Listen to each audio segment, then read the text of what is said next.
Revision में ऐसा कुछ नहीं होने वाला है, कोई 2.57 नहीं लगने वाला, कोई 67 नहीं लगने वाला, सीधा सीधा रिवीजन होगा जो तरीका मैंने आपको बताया है। जैन साथियों, दोस्तों आपको पता ही है कि सरकार ने OROP पर अपना जवाब दे दिया है और कहा है कि OROP का जो रिवीजन है वो अंडर प्रोसेस है और इस पर कार्रवाई चल रही है। इसी कड़ी में कई एक्सेशन भाइयों के कमेंट्स आ रहे हैं कि सर किस फॉर्मूले से हमको OROP का रिवीजन या एरियर मिलेगा, क्या 2.57 का फार्मूला लगेगा, क्या 2.67 का फार्मूला लगेगा। और एक ये कमेंट आप देख भी रहे होंगे, मैं आपको स्क्रीन में दिखा देता हूं।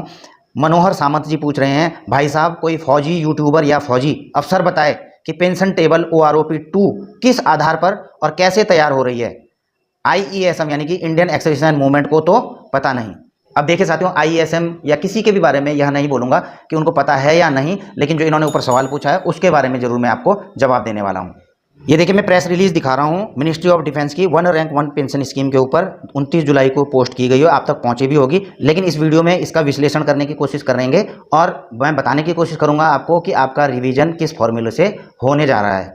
इसमें आप देख रहे होंगे, इसमें लिखा हुआ the government has implemented 1 rank 1 pension vide MOD letter number so and so part 2 dated 7 November 2015 and table for fixation of pension were issued wide Ministry of Defense letter number so and so लिखा हुआ है dated 3 February 2016 honourable Supreme Court vide its order dated 16 March 2022 directed that in term the communication dated 7 November 2015 refixation exercise shall be carried out from 1 July 2019 upon the expiry of 5 year revision of pension under OROP with effect from 1 July 2019 is under process. देखिए दोस्तों, इसमें बड़ी note करने वाली बात है, इसको पढ़िए आप।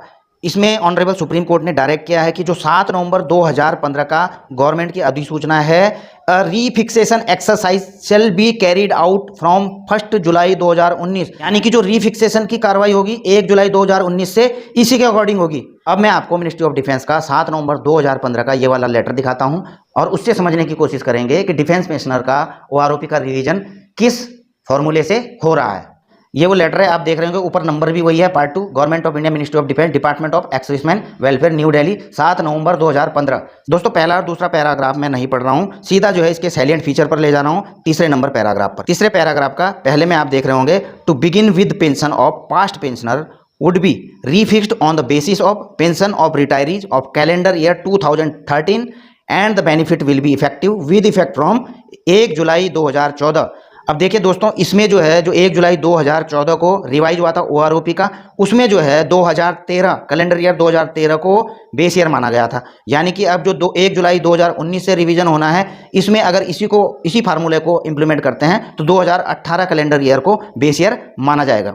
अब दूसरे में देख रहे होंगे, pension will be refixed for all pensioner on the basis of the average of minimum and maximum pension of personal retired in 2013 in the same rank and with the same length of service. जो उस समय OROP revision हुआ था तो उसमें क्या लिया गया था, 2013 में जो भी रिटायर हुए थे उसमें एक किसी को मैक्सिमम मिली होगी, किसी को मिनिमम मिल रही होगी एक रैंक पे, तो उनका जो है एवरेज दे दिया गया था। अब मैं इसको हल्का सा कैलकुलेशन के माध्यम से आपको समझाने की कोशिश करता हूँ कि सपोज एक सिपाही को 20,000 पेंशन मिल रही है और दूसरे सिपाही को जिसकी उतनी ही जो है लेंथ है, सर्विस है, उसको जो है 22,000 रुपये पेंशन मिल रही है। तो इसका जो है एवरेज लिया जाएगा, यानी कि आप 20,000 और 22,000 को जोड़ लीजिए, कितना हो गया ये 42,000 और बटे इसको 2 कर दीजिए तो 21,000 जो है पेंशन फिक्स कर दी जाएगी। किसकी? जिसकी 20,000 पेंशन है।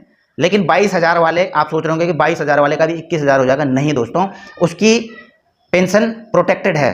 अब प्रोटेक्टेड कैसे है, इसमें आप 3 नंबर पैरा में देख रहे होंगे कि pension for those drawing above the average shall be protected, यानी कि जो एवरेज से ज़्यादा पेंशन ले रहे हैं उनकी पेंशन प्रोटेक्टेड है, उनको कम नहीं किया जाएगा। लेकिन हाँ, जिनकी कम है तो उनको जो है, जिसकी ज़्यादा आ रही है उसके साथ में जो है कंपैरिजन करके उसका एवरेज निकाल करके उनको वो पेंशन दे दी जाएगी। ये 20,000 और 22,000 मैंने केवल आपको समझाने के लिए, कैलकुलेशन के लिए बताया है।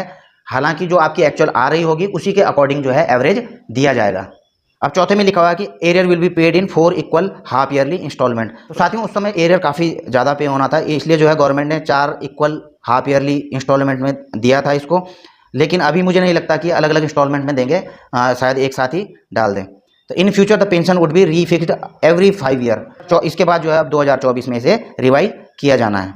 अब चौथे में आप देख रहे होंगे, personal who opt to get discharge henceforth on their own request under rule so and so will not be entitled to get the benefit of OROP. It will be effective prospectively. साथियों, किसको OROP लागू है, किसको नहीं है, किसको मिलेगा, किसको नहीं मिलेगा, इस पर मैं प्रॉपर वीडियो बना चुका हूं। इसका आप वीडियो में ऊपर देख रहे होंगे, एक आई लिंक है, आप अगर उसको क्लिक करेंगे तो आप उस वीडियो पर पहुंच जाएंगे और आपको पता लग जाएगा कि किसको लागू है और किसको नहीं है। और इसका लिंक मैं अपने वीडियो के डिस्क्रिप्शन में भी डाल दूंगा, आप चाहे तो वहां से भी इसे देख सकते हैं। आपकी जानकारी के लिए बता दूं, 2014 में OROP रिवाइज हुआ था, लेकिन 2016 में OROP को जो है 7 GPC के साथ 2.57 का जो फॉर्मूला था उसमें जो है लागू कर दिया गया, इसलिए जो है पेंशन काफ़ी बढ़ गई थी। लेकिन इस रिवीजन में ऐसा कुछ नहीं होने वाला है, कोई 2.57 नहीं लगने वाला, कोई 67 नहीं लगने वाला, सीधा सीधा रिवीजन होगा, जो तरीका मैंने आपको बताया है, जहां तक मेरी ये उम्मीद है। और गवर्नमेंट इस पर साफ कर चुकी है कि जो है सुप्रीम कोर्ट ने हमको इसी के अकॉर्डिंग रिवाइज करने के लिए बोला है, तो मुझे नहीं लगता कि इसके अलावा कुछ और कर रहे होंगे, और अगर कुछ ऐसा नया कर रहे होंगे तो कुछ दिन में आपके सामने आ जाएगा।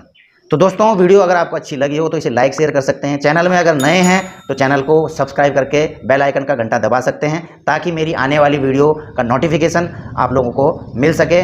आज के लिए इतना ही, जल्द मिलूंगा नई वीडियो के साथ में। जय हिंद, वंदे मातरम।